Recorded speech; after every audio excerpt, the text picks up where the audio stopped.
No kid's Jewish education should end at 13. Adjerba offers Ontario high school credits infused with Jewish learning online for teens across the province. Ministry approved, intellectually demanding, Jewishly transformative. Adjerba.ca. That's ADRABA.ca. Your teen belongs here.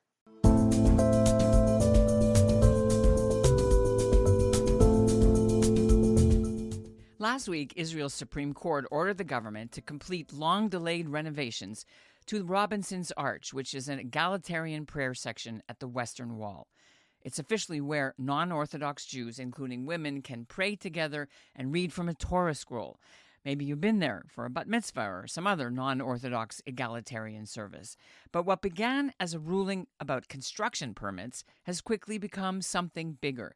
Members of Israel's governing coalition are now advancing legislation expected today, Wednesday, February 25th, that bring the whole site, including the main iconic Kotel, but also Robinson's Arch too, under the authority of the ultra-Orthodox Chief Rabbinate, which could mean prison terms of up to 7 years for anyone deemed to be desecrating a holy site.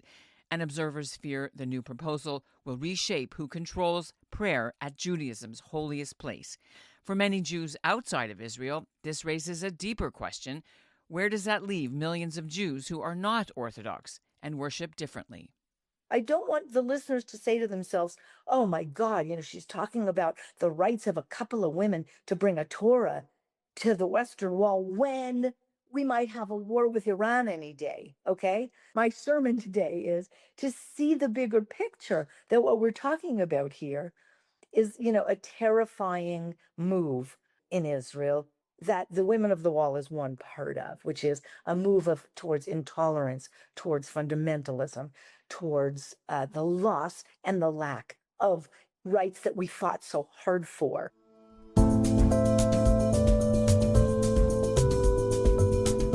I'm Ellen Besner, and this is what Jewish Canada sounds like for Wednesday, February 25th, 2026. Welcome to North Star, the flagship podcast of the Canadian Jewish News, made possible thanks to the generous support of the Ira Gluskin and Maxine Granovsky-Gluskin Charitable Foundation.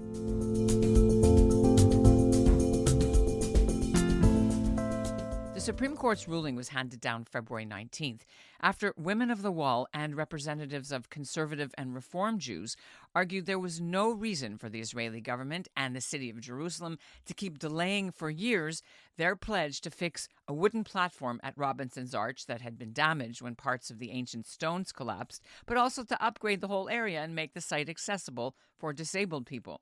The backlash came from extreme Haredi religious parties to the ruling very quickly. One of them introduced the new bill. Yisar Hess of the World Zionist Organization calls the proposed law a war on world Jewry who have stood by Israel all these years. To explore that view and what else is at stake, I'm joined by Toronto Rabbi Elise Goldstein. She's Rabbi Emerita of the City Shul and a longtime advocate for pluralistic prayer, women's place in Judaism, and a supporter of the Women of the Wall movement. And she joins me now. Great to be here. Look, for people who may not be familiar with the long history of this struggle, maybe we should set the scene a little bit. And can you tell us a bit about the actual geography of where we're talking about? What's the difference between the Western Wall that everybody iconic picture and this egalitarian area? So, the Western Wall is the outer wall of what used to be the temple. So it's not the temple. It's not the temple wall. It's the wall of the wall that was surrounding the temple. And it's the western side of that wall that was surrounding the temple. Robinson's Arch is the southern wall of the wall that was surrounding the temple. And so how are they at all geographically even connected? Or they're not? They're not connected like contiguously, but they're right next to each other. Here's the problem. Everybody knows where the Western Wall is. Everybody knows how to get there. There's a big plaza. There's a lot of signage. It has been done. It has been purposefully done to be the major site of the Jewish people. Okay. So you ask your hotel, where's the Western Wall? They'll get you in a taxi. They'll get you to the hotel. You ask them where the Robinson's Arches, they can probably get you there. You have to go the same way. You go down the same sort of downhill, and on your right is Robinson's Arch, and in front of you is the Western Wall. So you sort of can't walk from Robinson's Arch to the Western Okay. Wall. So You it's have to come like out and back down this hill again. 100 Oh, yards. no, less. 100 Yeah, yards. yeah. And when did the Israeli government allow egalitarian prayer at this Robinson's Arch, which, just full disclosure, my nephew had his bar mitzvah there in 2011, and we were there touching the stones. So let people understand that until the Robinson's Arch became part of the Western Wall controversy, it was an archaeological site. So people went to what's called the Southern Wall or Robinson's Arch all the time with their tour groups as part of looking at excavations. And you can still to this day, sometimes while you're at a bar mitzvah, see tour groups come in, look at the excavations, look at the fallen stones, have a tour guide on his microphone or a microphone, and you're having your bar mitzvah up a bit, a ways up. And everybody always knew that that was a part of the temple wall. And people would go there to pray when they couldn't get into the Western Wall, not forget egalitarian, Orthodox people, people who needed separate seating, whatever. It was another part of the wall, if you will. And then when Women of the Wall started their case, like, oh my God, what is it now, 30 years ago, they were told, oh, wait a minute, we already have this little piece of the wall, the temple outer wall.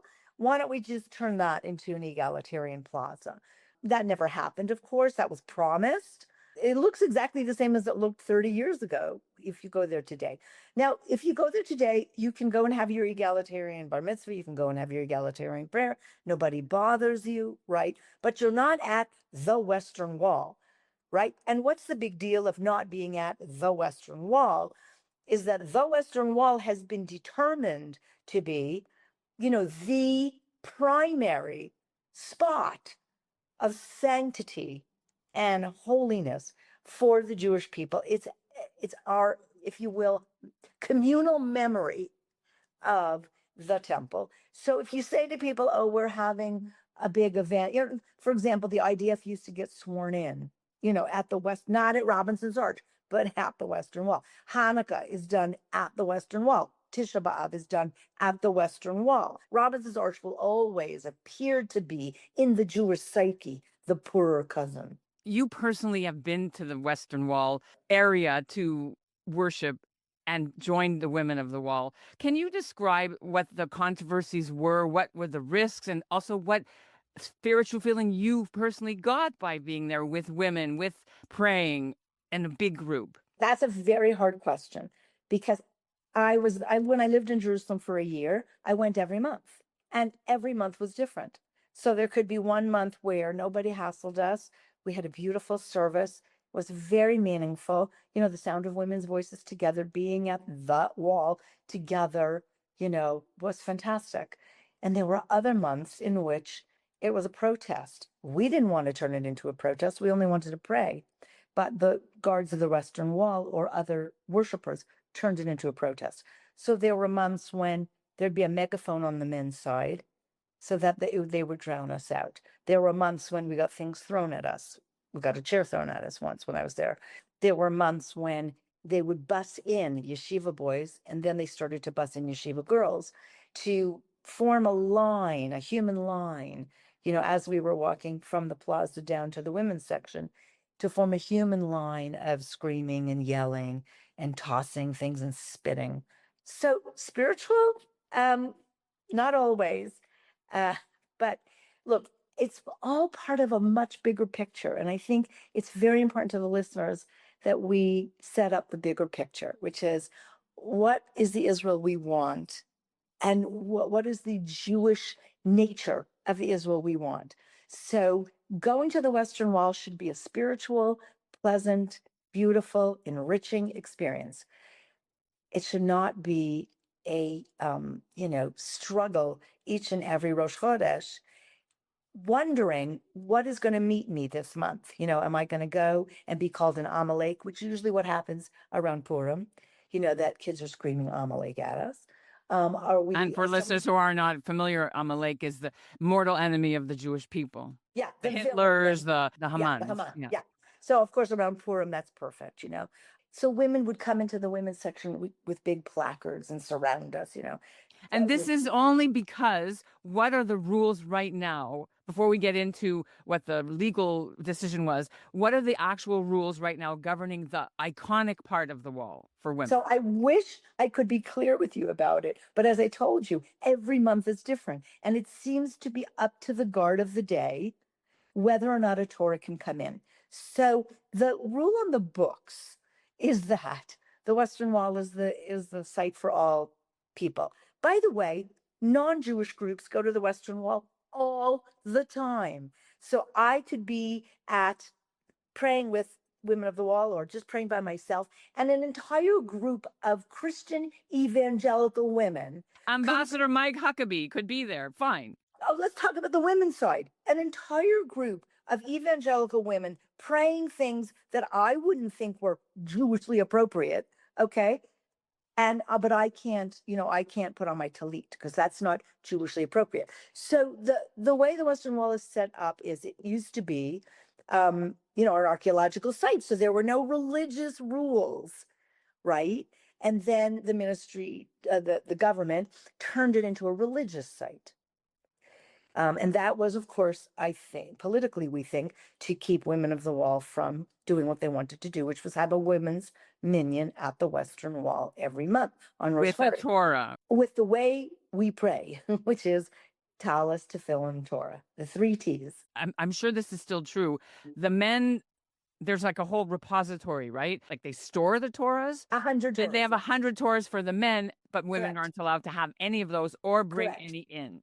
Correct. So That's still true. Yeah. That is still true. So when it became a religious site, it's under the auspices of the Chief Rabbinate. And the Chief Rabbinate said it has to be an Orthodox synagogue. So until that time, anybody could go and pray the way they wanted, and there really was no big deal. That was changed in order, politically speaking, changed in order to keep the peace, which meant to keep Women of the Wall and Reform and Conservative and Reconstructionist and other liberal Jews from praying the way they pray. So then there was a whole, for about 10 years ago, another whole kerfuffle in which the rule became, you can pray according to the traditions of the Jewish people. So is that Orthodox, or is that what it is today for a large swath of the Jewish people, right? So then Women of the Wall. That was the compromise in 2016, which the Prime Minister Benjamin Netanyahu signed off on. So did Isaac Herzog, current president. So did Nathan Sharansky. And it was a compromise. Short memories. So the compromise was pray the way you pray in the diaspora. Pray the way you pray in Israel in a Reform or Conservative or Reconstructionist synagogue, right? Or if you're a secular Jew. But then what happened? Then memories. So then again, it really is the flavor of the moment.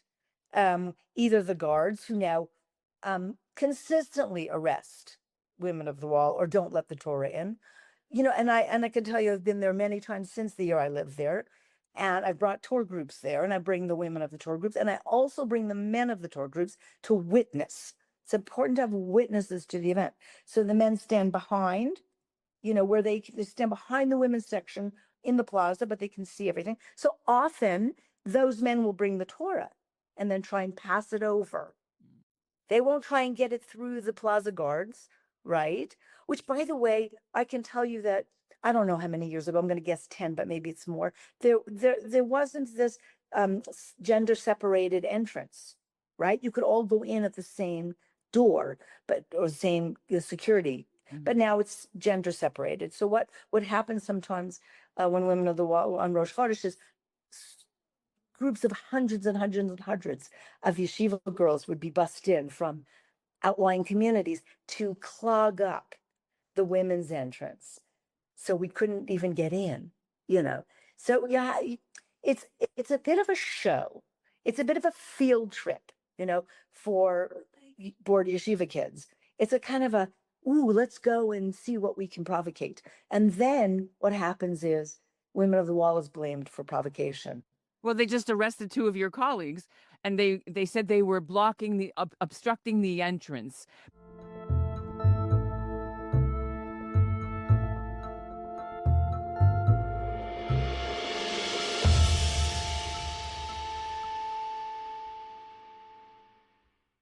We don't need to debate exactly, what the law was that they sort of enforced, but they ripped Torah, they ripped sitters apart, they ripped prayer books, pages, they threw the prayer books on the ground in these protests, which is mind-boggling. So I want to go back to the bigger question, Ellen. That is what is what is the Israel we want, right? And how do we feel as Reform, Conservative, Reconstructionist, secular, modern Orthodox, open-minded Orthodox?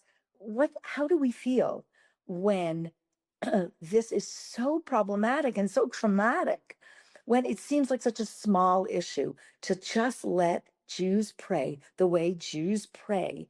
When you let Christians come and pray at the wall, right, the way they want to pray, just let people pray. In the old days, and I mean really the old days, when I was 18 or 19 or 20 going to Israel, we used to have egalitarian services on the plaza, right? The plaza right in front of the wall, so that we didn't have to separate gender-wise, right? You can no longer do that. If you start to pray on the plaza, the guards will come running and they will break it up. I remember in the old days, USY groups, nifty groups, those kids, would be 50, 60, 70 of them singing, dancing.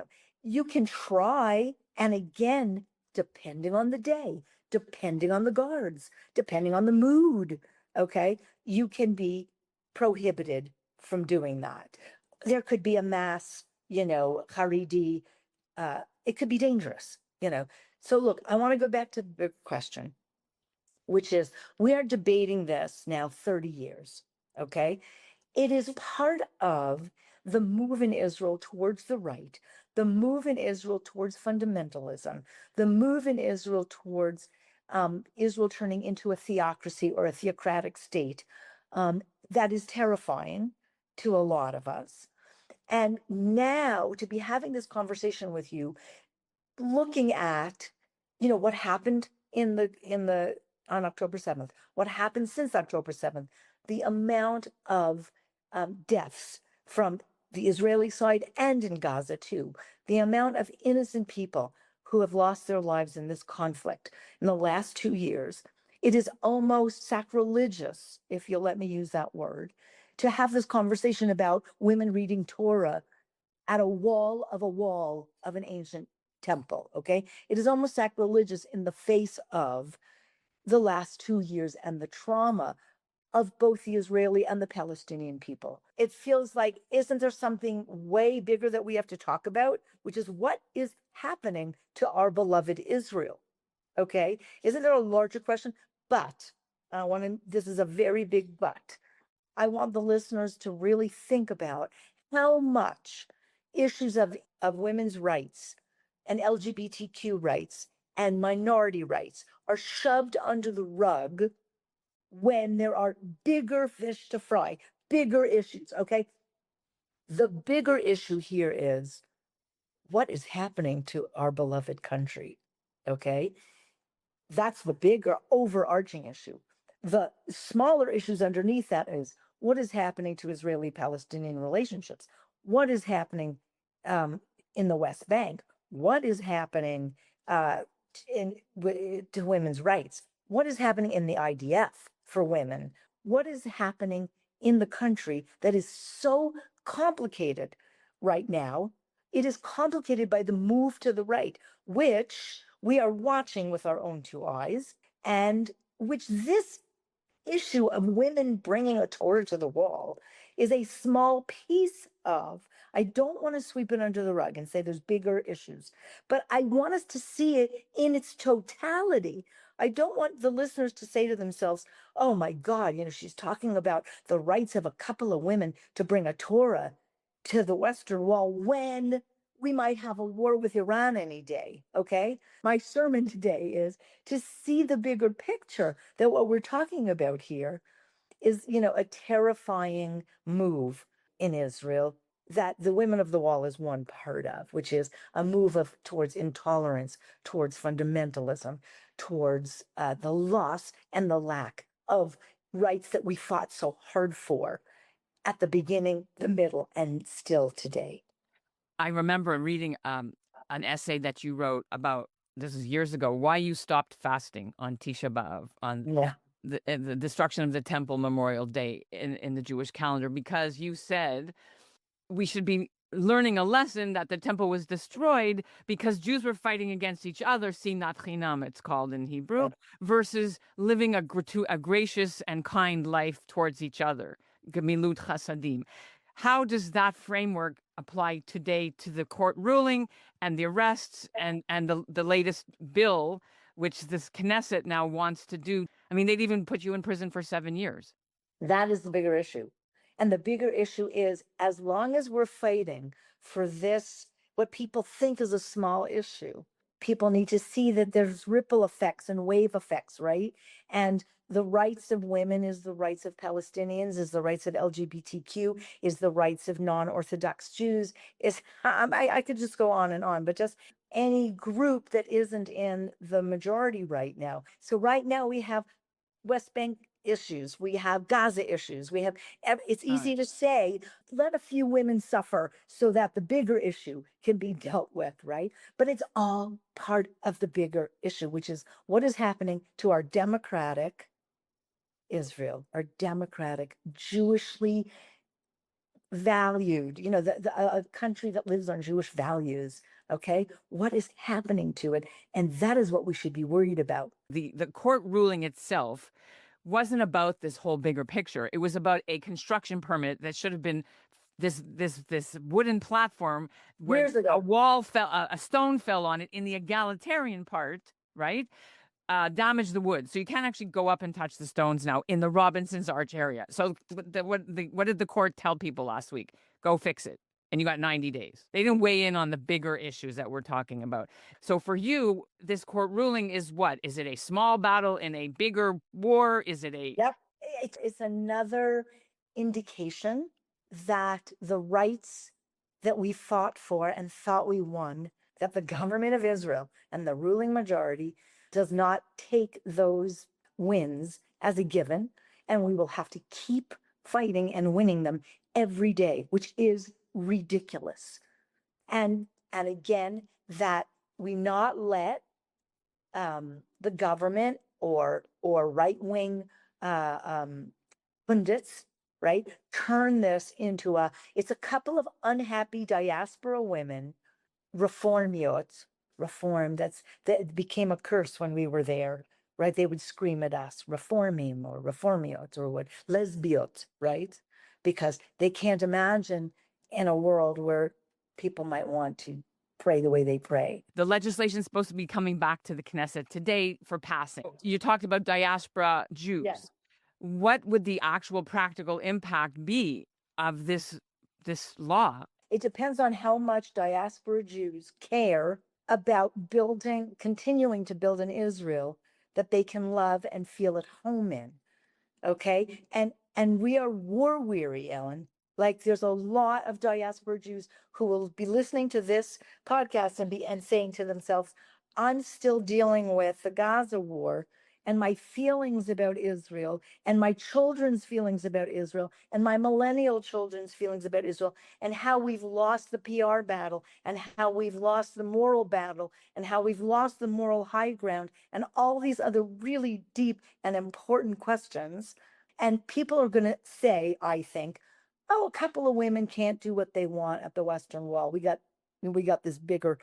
Okay, if this legislation passes, then I want people to understand the domino effect of that legislation will not just be for your grandson's bar mitzvah. It will not just be for your tour's inability to pray together. It will be that now it is possible for every other gain for women, LGBTQ, minorities, Palestinians, Israeli Arabs, Sephardim, everybody else will be questioned and brought to trial. What we need to see is that this legislation is a threat to the gains of a democratic Jewish state that is continues to live on and based on and founded on principles of Jewish values, which goes above and beyond sectarian, Orthodox, conservative, reform. It goes above and beyond that. It is Jewish values of fairness, gemilut chasadim, loving kindness towards our neighbors, living together in peace. The Jewish state is an experiment. And this legislation, is going to question all of the gains of that experiment up until this day. Well, a couple of days ago, the Prime Minister postponed a vote. We'll see what happens today. That was political expedience. Yeah. Well, other people were visiting, but we'll see how that goes, and we'll circle back with you. Thank you so much for the background and the current what's at stake for our listeners here at the Canadian Jewish News. Good to see you. Thank you so much. And that's what Jewish Canada sounded like for this episode of North Star, made possible thanks to the Ira Gluskin and Maxine Granovsky-Gluskin Charitable Foundation. Have you visited the Western Wall? What about Robinson's Arch? Have you been impacted by the ultra-Orthodox control of those sites? What are your thoughts on who should be allowed to pray and where? Write to us at info@thecjn.ca about your experiences. And please leave a review of North Star wherever you get your podcasts, because ratings help our show get noticed by the Apple Podcast and Spotify algorithms. And if this episode resonates, please share it with somebody who's been part of this conversation too. And thanks for listening.